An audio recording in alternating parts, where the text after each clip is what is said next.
So we're seeing a lot of previews from stuff from the new 2024 version of Dungeons & Dragons, whatever you're going to call it. And one thing that I think was particularly interesting, aside from the specifics of the fighter and the paladin and the various classes, is the way that they're going to handle backgrounds and what they call species now, races before, and feats. There's a video out on it that I want to just maybe skim through with you, leave some comments, because I think they're doing some very fun things, but I also think they're doing some very weird things, and maybe some paradoxical, kind of self-contradicting things. Anyway, let's just jump into it. The video that I'm watching is New Feats Background Species 2024 Player's Handbook D&D from the official Dungeons & Dragons channel, which you can also find a link to in the description down below, and we'll be watching it at higher speed. So when you're making your character now, you will first choose your class, the most important choice you make for your character, and then you will flesh out your character's origin. And so we like to think of it as, you might decide, I want to be a fighter, or I want to be a rogue, or a cleric, or a wizard. And then you think, well, how did I get there? What did I do before I was a member of that class? And what do I know about my character's childhood? And so it's when you start pondering those questions that you turn toward the character origins chapter.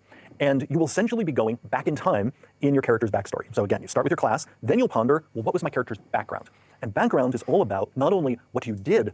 Okay, so one thing he's going through here is that you'll be going backwards through it. So you pick your class, then you pick your background, and you pick your species. For me, it's the opposite way around than what I would do necessarily, but it does make sense that you want to maybe have thought about what class you're going to take before you choose your species and your background, because you're going to stick with, there's some choices that affect others, but it does make it sound like it's a really genius way to do it. I'm not sure that I necessarily agree with that. Another thing we do see here, and I just want to pause here because it's actually high enough quality that we can easily make it out, is how backgrounds are going to look. You're going to have a scene of a background, and then you're going to have some information about the background, a little blurb here that says what life would have been as a person of that background.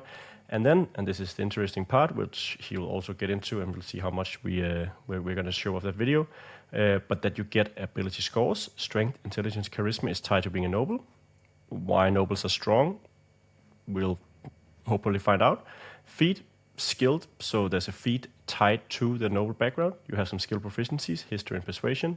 You have a tool proficiency, choose one kind of gaming set, and then you have some equipment that you get. You get some fine clothes, perfume, and 29 GP for some reason, probably because these two together cost 21, or you just get 50 GP. So those are the things you get, and that is also what Jeremy Crawford is going to be talking about. I think we're going to skip ahead a bit. A feat at first level. They also determine ability score bonuses for you when you make your character. And these are ability score bonuses that really are rising up out of how your character spent their time prior to embarking on the wilds of adventure.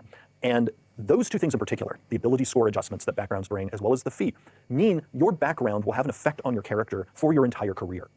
And that was something that was not necessarily the case in 2014 backgrounds, except for perhaps the proficiencies you got. Right. You would still enjoy those throughout your career. But now there are... Just pausing here to say that these alt covers are absolutely gorgeous, and I think I'll be getting those when we pick up the 2024 rules. Throughout your career. But now there are more parts of your character that are forever affected by your character's background.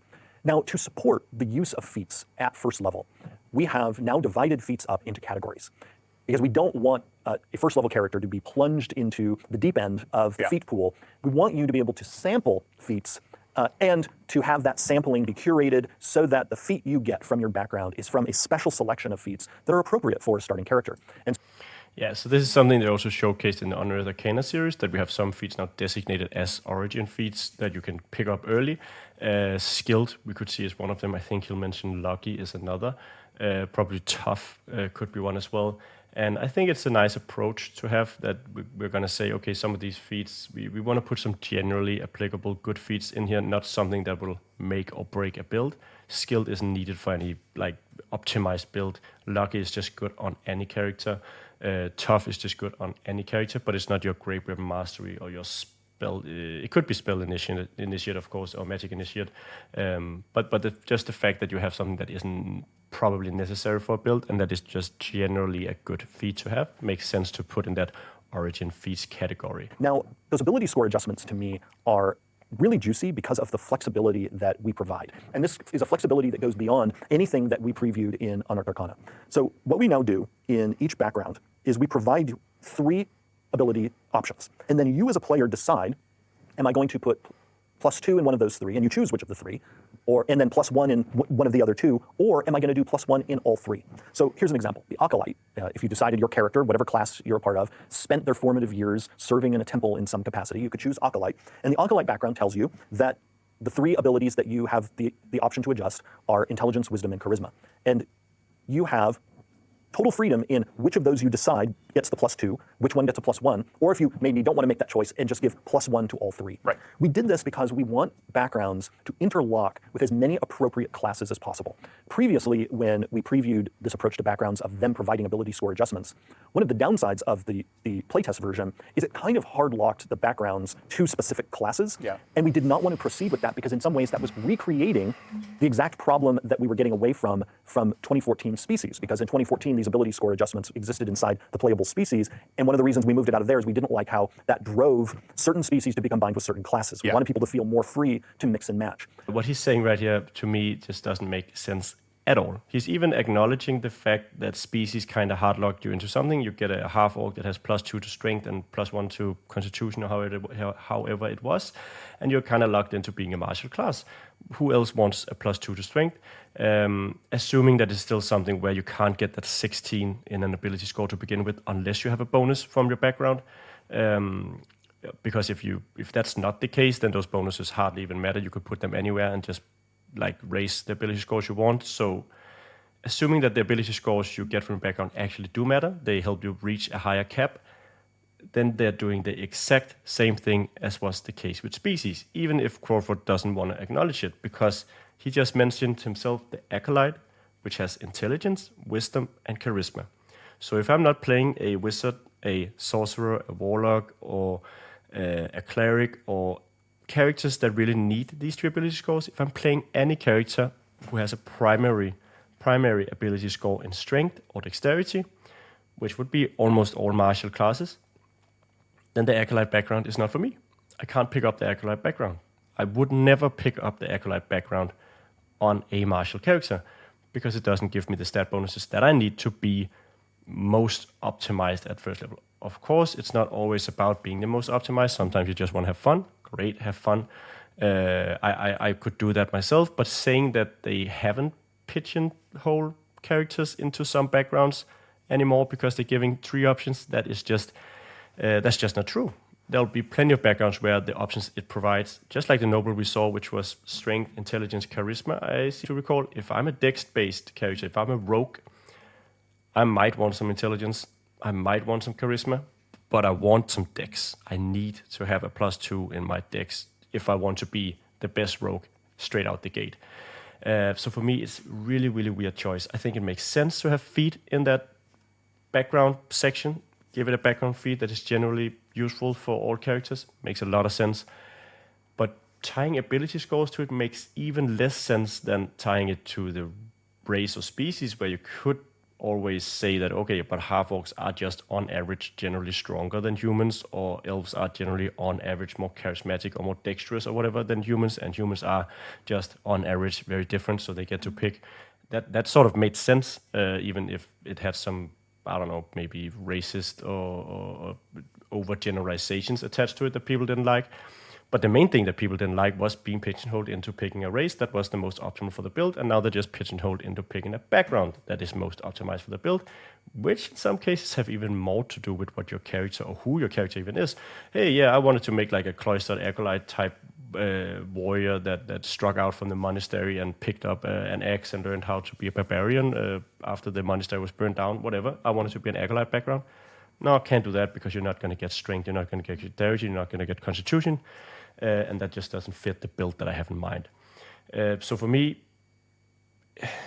this just misses the mark, and it's I'm kind of miffed to see it in the, like, you're doing a lot of things right.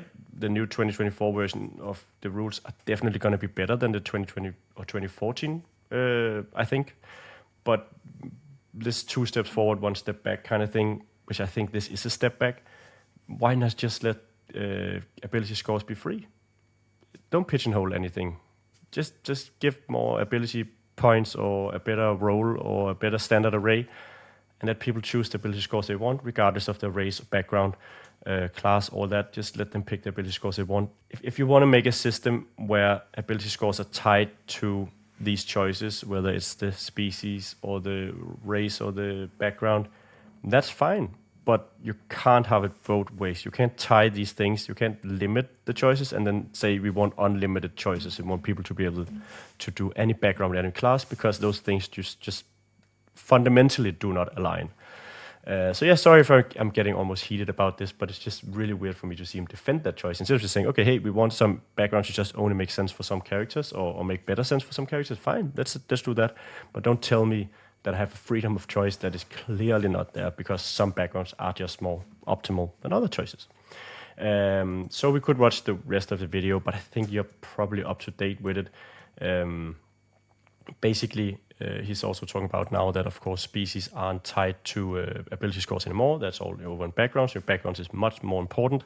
Species still get the racial traits, and we'll have a lot of species that were also present in the Unearthed Arcana playtest. So nothing especially new there.